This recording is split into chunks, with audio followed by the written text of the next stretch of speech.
Hi friends, welcome to IVL academy.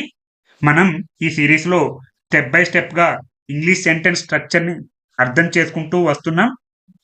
ఇప్పుడు మనం ఒక చాలా పవర్ఫుల్ కాన్సెప్ట్లోకి అడుగు పెడుతున్నాం. అది noun clause. English news paper చదివేటప్పుడు చాలామంది స్టూడెంట్స్ ఇలా అంటారు, సార్ సెంటెన్స్లో సబ్జెక్ట్ వెర్బ్ అర్థమవుతుంది, కానీ మధ్యలో ఒక పెద్ద భాగం వస్తుంది, అది సెంటెన్స్లా కనిపిస్తుంది, అది అసలు ఏంటో అర్థం కావడం లేదు. అది చాలా సందర్భాల్లో నౌన్ క్లాజ్ అవుతుంది. ఈరోజు వీడియోలో మనం హిందూ న్యూస్ పేపర్లోని ఎడిటోరియల్ ఆర్టికల్లో వచ్చినటువంటి ఒక 2 వాక్యాలను తీసుకొని ప్రతి భాగాన్ని నానో లెవెల్లో ఎక్స్ప్లెయిన్ చేసుకుంటూ తెలుగు అర్థాన్ని కూడా చూస్తూ నౌన్ క్లాజ్ ఎలా ఐడెంటిఫై చేయాలో నేర్చుకుందాం. ఇక్కడ ఒక చిన్న సమాచారం కూడా చెప్పాలి. ఈ వీడియో అందరికీ ఉపయోగపడేలా చేస్తున్నాను. కానీ ఈ వీడియోకి సంబంధించిన స్ట్రక్చర్డ్ పీడిఎఫ్ నోట్స్ను కూడా తయారు చేస్తాను. మన ఛానల్లో ఎవరైతే జాయిన్ అయ్యి మెంబర్షిప్ తీసుకున్నారో వారి కోసం కమ్యూనిటీ పోస్ట్లో షేర్ చేస్తాను. ఎందుకంటే మెంబర్స్కి లెర్నింగ్ మెటీరియల్ కూడా ఇవ్వడం నా బాధ్యతగా భావిస్తున్నాను. ఎవరైతే మన ఛానల్లో జాయిన్ అయ్యి మెంబర్షిప్ తీసుకుంటారో వారికి ప్రత్యేకమైనటువంటి వీడియోలు కూడా చేస్తున్నాను. అలాగే ప్రత్యేకమైనటువంటి వీడియోలు కూడా చేస్తూ ఉంటాను. వారికి ప్రత్యేకంగా పీడిఎఫ్లు కూడా మన కమ్యూనిటీ పోస్ట్లో యాడ్ చేస్తున్నాను. ఎందుకంటే వారు మన ఛానల్ని సపోర్ట్ చేస్తున్నారు కాబట్టి. ఇక్కడ కాంప్లెక్స్ ఇంగ్లీష్ అంటే కష్టమైనటువంటి ఇంగ్లీష్ సింపుల్గా ఎప్పుడవుతుందంటే మనం స్ట్రక్చర్ని అర్థం చేసుకున్నప్పుడు మాత్రమే అది సింపుల్ ఇంగ్లీష్ అవుతుంది. ముందు నౌన్ క్లాజెస్ తెలుసుకునే ముందు అసలు క్లాజ్ అంటే ఏంటి, ఫ్రేజ్ అంటే ఏంటో తెలుసుకుందాం. నేను గత క్లాస్లో క్లాజ్ అంటే ఏంటి కూడా చాలా వివరంగా చెప్పాను. ఈ వీడియోలో బ్రీఫ్గా తెలుసుకోవడానికి ప్రయత్నిద్దాం. క్లాజ్ అంటే ఏంటి? క్లాజ్ అంటే సబ్జెక్ట్ ప్లస్ వెర్బ్ ఉన్న పదాల సమూహాన్నే క్లాజ్ అంటామని గతంలో కూడా చెప్పుకున్నాం. ఒక క్లాజ్లో సబ్జెక్ట్ ఉండాలి, వెర్బ్ ఉండాలి.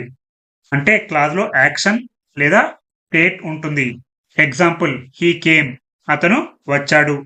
అలాగే షీ ఈజ్ హ్యాపీ, ఆమె సంతోషంగా ఉంది. ఇక్కడ సబ్జెక్ట్ ఉంది, వెర్బ్ ఉన్నాయి కాబట్టి ఇవి క్లాజెస్.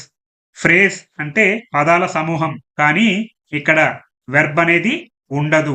ఇలాంటివి నోట్ చేసుకుంటూ ఉండాలి. ఫ్రేజ్లో సబ్జెక్ట్ ప్లస్ వెర్బ్ స్ట్రక్చర్ ఉండదు. ఉదాహరణకు, in the morning, on the table, a beautiful house. ఇందులో సబ్జెక్ట్ లేదు, వెర్బ్ లేదు.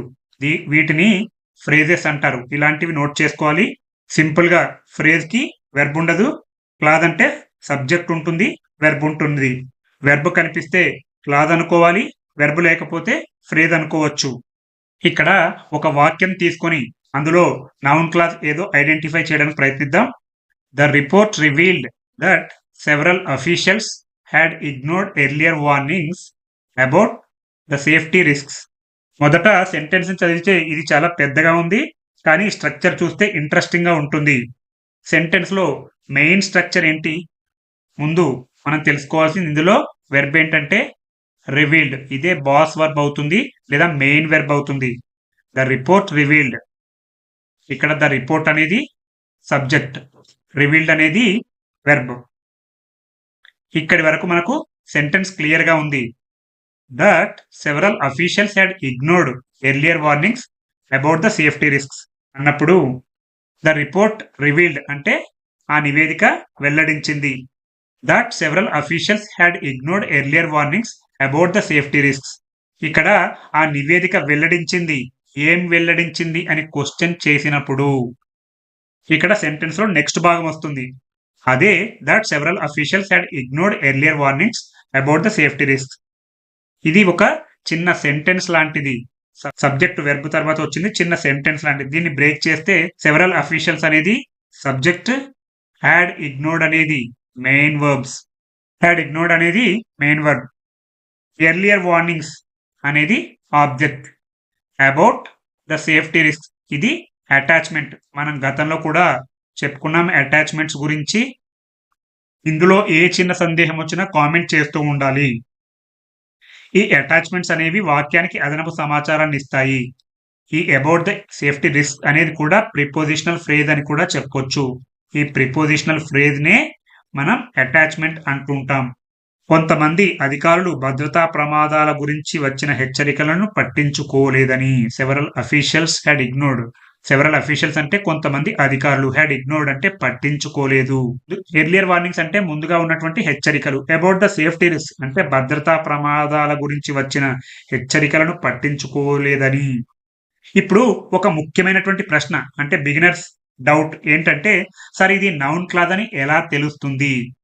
ఇక్కడ దట్ అనే పదం నుంచి మొదలుపెట్టి సేఫ్టీ రిస్క్స్ వరకు ఇదంతా కూడా నౌన్ క్లాస్. మనం ఇంతకుముందే చెప్పుకున్నాం, క్లాజ్ లో ఏముండాలి? సబ్జెక్ట్ ఉండాలి, వెర్బ్ ఉండాలి. ఇక్కడ సెవరల్ అఫీషియల్స్ అనేది సబ్జెక్ట్, హ్యాడ్ ఇగ్నోర్డ్ అనేది వెర్బ్. ఇదంతా కూడా నౌన్ గా పనిచేస్తుంది. Several officials had ignored earlier warnings. ఇది ఆబ్జెక్ట్ గా కూడా ఉందని చెప్పుకున్నాం. ఇది ఆబ్జెక్ట్ గా కూడా యాక్ట్ చేస్తుంది. The report revealed.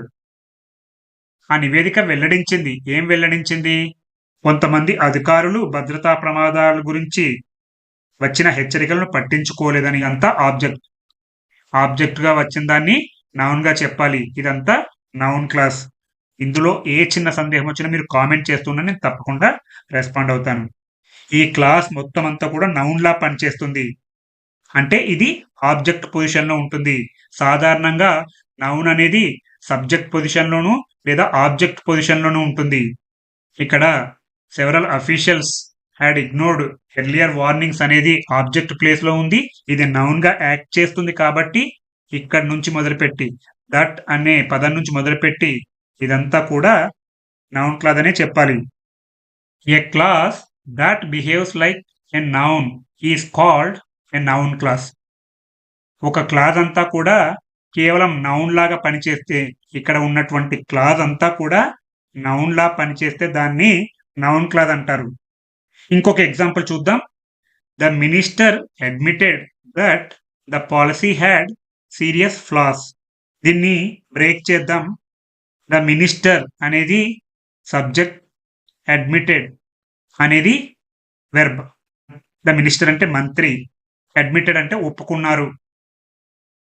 That the policy had serious floss. That the policy had serious floss అనేది నౌన్ క్లాస్. ఆ విధానంలో తీవ్రమైనటువంటి లోపాలు ఉన్నాయని మంత్రి ఒప్పుకున్నారు. ద పాలసీ అంటే ఆ విధానం, హ్యాడ్ కలిగి ఉన్నాయని, సీరియస్ ఫ్లాస్ తీవ్రమైనటువంటి లోపాలు, ఫ్లాస్ అంటే లోపాలు. ద మినిస్టర్ అడ్మిటెడ్ ఒప్పుకున్నారు. ఏం ఒప్పుకున్నారు? ఆ విధానంలో తీవ్రమైన లోపాలు ఉన్నాయని. ఇదంతా కూడా కేవలం నౌన్ లా యాక్ట్ చేస్తుంది. క్లాజ్ లో ఏముండాలని చెప్పుకున్నాం? సబ్జెక్ట్. ద పాలసీ అనేది సబ్జెక్ట్, హ్యాడ్ అనేది verb. That the policy had serious floss అనేది ఆబ్జెక్ట్. ఈ ఆబ్జెక్ట్ అంతా కూడా నౌన్ లా యాక్ట్ చేస్తుంది కాబట్టి ఇది నౌన్ క్లాజ్ అవుతుంది. అలాగే ఇంకొక ఎగ్జాంపుల్ తీసుకుందాం. What the expert suggested surprised the government. ఇక్కడ వాట్ ద ఎక్స్పర్ట్ సజెస్టెడ్ అనేది సబ్జెక్ట్. ఇదంతా కూడా సబ్జెక్ట్. ఈ సజెస్టెడ్ అనే దాన్ని మీరు వెర్బ్ గా తీసుకోకూడదు. What the expert suggested surprised అనేది వెర్బ్. ద గవర్నమెంట్ అనేది object. What the experts suggested అంటే నిపుణులు ఏదైతే సూచించారో అది. ద ఎక్స్పర్ట్స్ అంటే ఆ నిపుణులు. వాట్ ది ఎక్స్పర్ట్స్ సజెస్టెడ్ అంటే ఆ నిపుణులు సూచించినది. సర్ప్రైజ్డ్ ఆశ్చర్యపరిచింది. ఎవరిని? ద గవర్నమెంట్ ప్రభుత్వాన్ని ఆశ్చర్యపరిచింది. ఇక్కడ ఉన్నటువంటి సబ్జెక్ట్ ఇది నౌన్ క్లాజ్ లా యాక్ట్ చేస్తుంది. ఇక్కడ క్లాజ్ అనేది సబ్జెక్ట్ గా ఉంది. ఇక్కడ ఉండే సబ్జెక్ట్ నౌన్ క్లాజ్ లా పనిచేస్తుంది. నౌన్ క్లాజ్ అనేది సాధారణంగా ఈ పదాలతో మొదలైతాయి. ఇలాంటివి చాలా ఇంపార్టెంట్, నోట్ చేసుకోవాలి. What, that, whether, if, who, why, how. ఈ పదాలతో మొదలయ్యేవన్నీ కూడా చాలా వరకు నౌన్ క్లాజెస్ అని చెప్పొచ్చు. మీరు ఈ వీడియో చూస్తున్నప్పుడు ఈ వీడియోని లైక్ చేయగానే హైప్ అనే ఆప్షన్ కనిపిస్తుంది. ఈ హైప్ అనే ఆప్షన్ క్లిక్ చేయగానే వీడియోకి కొన్ని పాయింట్స్ యాడ్ అవుతాయి. ఎన్ని పాయింట్స్ ఎక్కువ యాడ్ అయితే ఈ వీడియో అంతమందికి రీచ్ అవుతుంది. కాబట్టి మీరు వీడియో చూస్తున్నప్పుడు ఈ వీడియో కనుక మీకు నచ్చినట్లయితే లైక్ చేస్తూ, హైప్ చేస్తూ, షేర్ చేస్తూ, సబ్స్క్రైబ్ చేస్తూ ఉండండి. మీకు ఏ చిన్న సందేహం వచ్చినా కామెంట్ చేస్తున్నా నేను తప్పకుండా రెస్పాండ్ అవుతాను. ఎవరైతే మన ఛానల్లో జాయిన్ అయ్యి మెంబర్షిప్ తీసుకున్నారో వారి కోసం అప్పుడప్పుడు లైవ్ లో కూడా వస్తుంటాను. వారు అడిగిన డౌట్లు క్లారిఫై చేయడానికి ప్రయత్నిస్తూ ఉంటాను. వారి కోసం స్పెషల్ వీడియోస్ చేస్తూ ఉంటాను. అలాగే వారి కోసం స్పెషల్‌గా పీడీఎఫ్‌లు కూడా తయారు చేస్తాను. ఎవరికైతే ఆసక్తి ఉందో వారు మన ఛానెల్‌లో జాయిన్ అయ్యి మెంబర్‌షిప్ తీసుకుంటారని ఆశిస్తున్నాను. ఉదాహరణకు I know that he is honest. ఇక్కడ ఐ అనేది సబ్జెక్ట్, నో అనేది verb. That he is honest. That he is honest అనేది నౌన్ క్లాజ్‌గా యాక్ట్ చేస్తుంది. నాకు తెలుసు అతను నిజాయితీపరుడని. ఎడిటోరియల్ ఇంగ్లీష్‌లో నౌన్ క్లాజెస్ చాలా ఉంటాయి. ఎందుకంటే న్యూస్ పేపర్స్ ఐడియాస్‌ని ఎక్స్‌ప్లెయిన్ చేస్తూ ఉంటాయి. Reports reveal that, experts says that, the government believes that ఇలాంటివన్నీ కూడా నౌన్ క్లాజెస్. ఇలాంటివన్నిటితో కూడా నౌన్ క్లాజెస్ అనేవి మొదలవుతాయని చెప్పుకున్నాం. Understanding clauses is the key to understanding complex English. మీరు గనక క్లాజెస్‌ని ఈజీగా అర్థం చేసుకుంటే కష్టమైనటువంటి ఇంగ్లీష్ చాలా ఈజీగా ఉంటుంది. ఇంగ్లీష్ సెంటెన్స్ చాలా పెద్దగా కనిపించినా అవి ర్యాండమ్ కాదు, స్ట్రక్చర్ ఉంటుంది. నౌన్ క్లాస్ కాన్సెప్ట్ అర్థం చేసుకుంటే న్యూస్ పేపర్ రీడింగ్ ఈజీ అవుతుంది. లాంగ్ సెంటెన్స్ బ్రేక్ చేయగలుగుతారు. మీనింగ్ త్వరగా అర్థమవుతుంది. మీరు గుర్తుపెట్టుకోవాల్సిన పాయింట్ ఏంటంటే when you identify the class you unlock the sentence. మీరు కనుక క్లాస్‌ని అర్థం చేసుకుంటే ఆ వాక్యాన్ని అన్లాక్ చేసినట్టే. ఈ వీడియో అందరికీ ఉపయోగపడేలా చేశాను. ఈ టాపిక్ సంబంధించిన స్ట్రక్చర్డ్ పీడీఎఫ్ నోట్స్‌ను కూడా తయారు చేస్తాను. ఆ పీడీఎఫ్‌ను ఛానల్ మెంబర్స్ కోసం కమ్యూనిటీ పోస్ట్‌లో షేర్ చేస్తాను. Thank you for watching. Keep learning. Your English is my responsibility. మీకు ఏ చిన్న సందేహం వచ్చినా కామెంట్ చేస్తూ ఉండండి. నేను తప్పకుండా రెస్పాండ్ అవుతాను. మీకు ఈ వీడియో గనక నచ్చినట్లయితే లైక్ చేయండి, షేర్ చేయండి మరియు సబ్స్క్రైబ్ చేయండి.